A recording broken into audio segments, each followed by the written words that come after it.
Good morning, fellow Toastmasters. I found out this morning that John wasn't going to give his speech that he had planned to give today.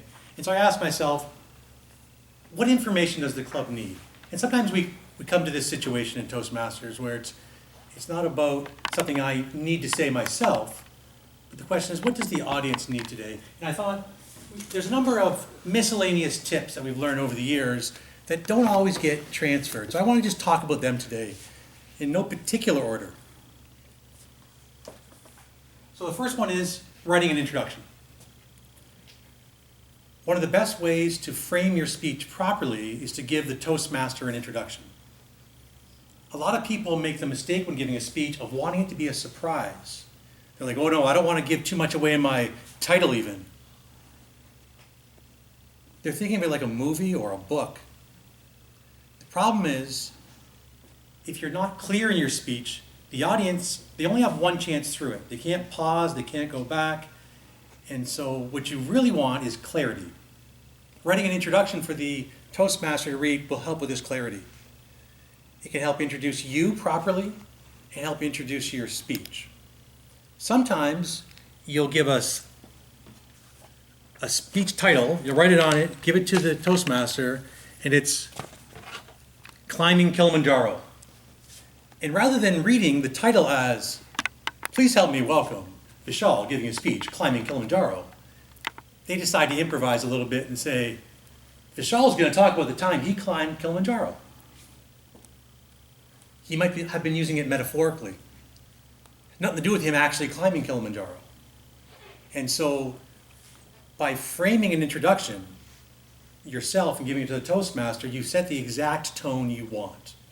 So with every speech you give, it's always best to give 2-3 lines to the Toastmaster so they can read it. And so when you come up here, the audience knows where you're going with your speech, so you impact that much more. Second thing I want to talk about today is being a good audience member. There's a reason why in-person speaking is so much more powerful than something like Zoom. I've given great speeches and people have said, oh, can you give me a copy of that? They don't even get through watching the copy of it. Because watching a speech, it's not about the words. We are people, and our connection matters. And so as an audience member, in a way, you're part of the speech. You're giving energy to the speaker, and being a good audience member matters. I remember we had a club at the University of Windsor, and we had a very experienced member there who was the worst audience member ever. I'd be giving a speech, and now this is when I'm, 6 months in, a little shaky. And he is giving me this look. It's not about my speech. He's thinking about, he didn't study for his test, or I don't know what he's thinking about, but it's not about what I'm talking about. And so what you want as an audience member is to be engaged, to be listening, and to have a pleasant demeanor. Like, I understand what you're saying, and I enjoy it, whether you do or not. Okay? Your goal, now you're not always going to do this, but your goal as an audience member is always have a pleasant demeanor on your face. Over the last 5 years, I've been when we haven't done it virtually, I've been the master of ceremonies at Massey's graduation. And that's the number one comment I get from people, is that I appear to be really enjoying myself. Because it's trained from here, from Toastmasters. When they're calling up people, I'm not saying to myself, oh, I'm no longer the focus. They're calling up people. No. There's someone in the audience, any given moment, that's looking at me. And so I'm acting like every single student I know, and I'm proud of their accomplishments. Because that's what a parent wants to see, right? They want to see that their student was appreciated. So as an audience member, your role matters. And so I encourage you, no matter what audience you're in, Toastmasters or not, be a good audience member. Pleasant, engaged. You really help the speaker. You really become part of the vital energy in the room. Third thing I want to talk about, lectern protocol. Now, some people get excited whether this is called a podium or a lectern. Technically, a podium is something you stand on, a lectern is something you stand behind, but more people say it incorrectly these days than say it correctly, and if you say lectern, you're more likely to not be understood than if you say podium, which is the incorrect word. So you have a choice between using the correct word and not being understood, or the incorrect word and being understood. But in Toastmasters, someone is always in charge of the stage. And so when I say lectern protocol, I'm talking about the transfer of control of the front of the room. Whether you're physically behind the lectern or just in front of the room. Now, when you approach the front of the room, don't do a front-on approach. You consider the audience. So you're always approaching the front from one side or the other. You make it to the front and then cross this way, so it's a formal trade-off, okay? If you come front ways, this is what the audience sees. Okay, so you always consider that. Anytime you approach the front of a room, come from the side. You can come up the middle here. That's enough. If you're at the front, when you see someone coming up the side here, don't do this. Because then you force them to do a front on. Wait patiently. This side, doesn't matter. Let them make it to the front. And a nice side view exchange. After you exchange, if you're the Toastmaster, do not cross in front of them. Cross behind them. It's symbolic to everyone else that they have control of the stage now. It's no longer you. If you're crossing in front, you're cutting that. Last thing with lectern protocol, when you have received control, wait until the Toastmaster returns to their chair. As a Toastmaster, don't sit in the back of the room. Sit at the front so that people will, when they wait for you, they're not waiting forever. It's not an awkward thing where the Toastmaster is walking, the audience is waiting for you to speak, and you're thinking, well, I want to wait till they sit down. Sit near the front.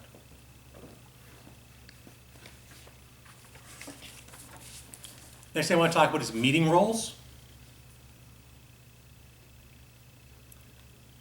All the meeting roles, you can find the information online, of course.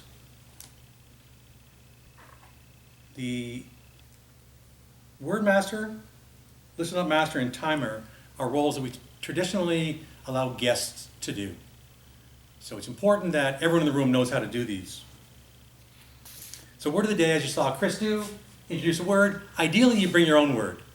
But word of the day is something that is often missed and we last minute hand it out to someone. And so I have a package of words for those. They're all Toastmasters vetted words. They're all good words. Listen Up Master and Timer are important roles. During the meeting, the timer is the one that's most likely to be done incorrectly. So it's important when you are the timer that you make your signals clear. Some people as timer, they do a quick little flash and that's it.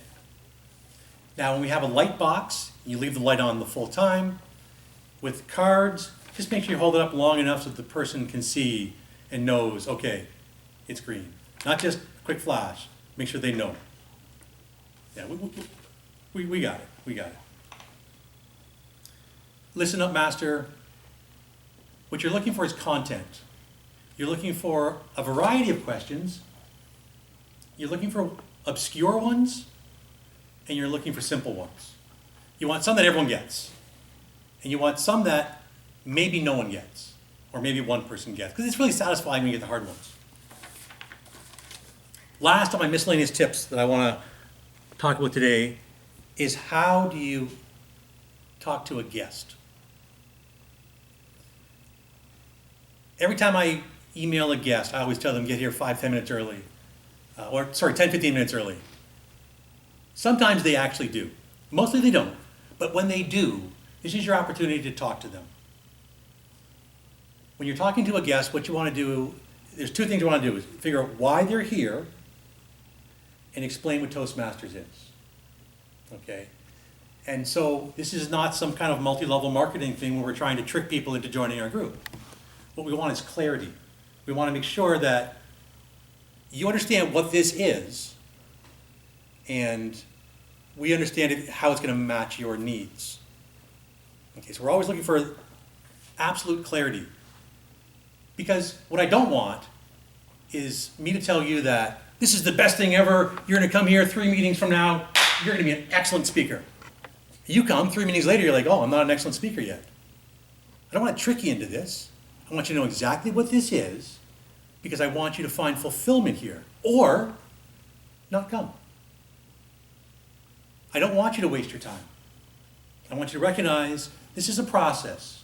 It's a process of read professional material, practice by developing speeches, practicing in the mirror, coming up here and actually giving a speech, and getting feedback. It's a process. It's no more or less than that. It's a process of professional material, practice, and feedback. Feedback from people who have been giving speeches and know what they're talking about. The process works if you work it, like most things in life. So when you're talking to a guest, you ask them, how'd you hear about Toastmasters? Why are you here? What are your goals? What do you want to do? Okay, well, this is how Toastmasters works. So I talk about 2 things when I talk to guests. I talk about the process. This is what it is. It is the process. Now, what you're going to see in this meeting today is our meeting is broken up into communication and evaluation. We have prepared speeches, we have impromptu speeches, and then we have various evaluation roles. Depending on how much time is available, you want to be clear on what's going on. Then encourage them to sit near a member who can answer their questions. If they're here alone and there's an empty seat beside a member, you say, oh, maybe you could sit over there in case you have questions. Now, if they say, I've been in Toastmasters for a year already, you understand that they know what Toastmasters is. So it's a bit of an oddball speech today. I wanted to give a collection of tips that don't fit nicely under any other speech, but they're all things that I've learned over the years and I think are very important for all members to know. Back to you, Madam Toastmaster.